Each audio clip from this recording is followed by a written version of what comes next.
Hello, well, here we are, 6 weeks since we went into lockdown to try and stem the spread of the coronavirus. And it's been a long time in many ways. And I've noticed over the last week or two, whereas people were very sort of okay and upbeat and were going to beat this, in the last week or so there's been a sort of a change of mood, and I've experienced it too. A sort of a more of a desolation as the trauma of isolation and separation from family, friends, everyday living really starts to take its toll on us.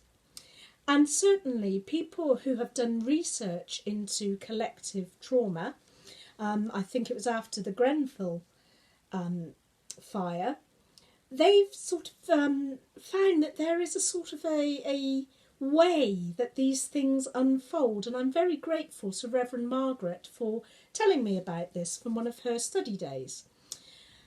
At the start of a collective trauma, the impact hits out of nowhere, and coronavirus was a little bit like that. We'd heard rumours and we'd seen some other countries, but then whack, it was here.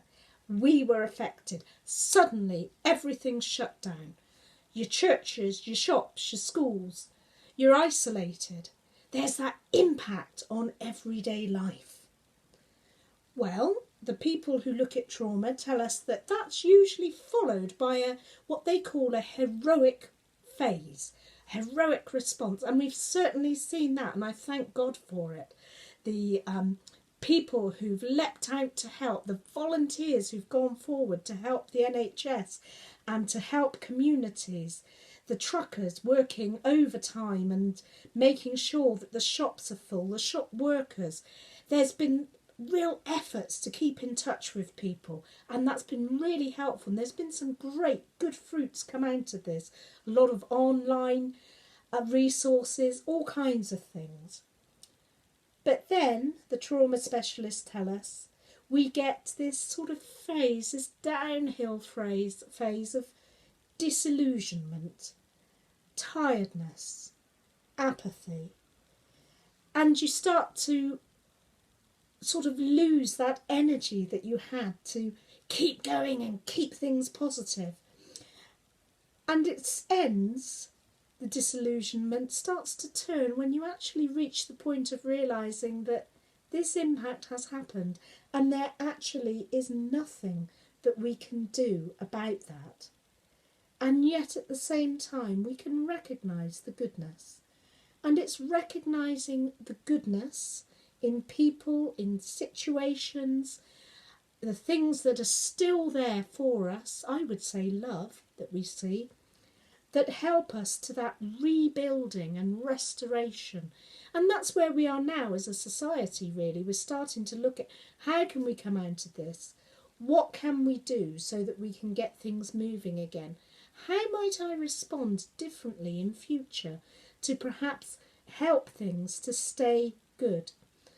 And the good news is that the theorists tell us that we then enter, hopefully, into a wiser living phase.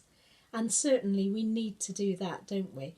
We had enough concerns before the coronavirus at how unwisely we were living, extravagantly in the West, often at the expense of the poorer countries, and certainly at the expense of the environment. Maybe we can come out of this with a wiser living phase that helps us all individually, yes, but more so helps society and the world as a whole.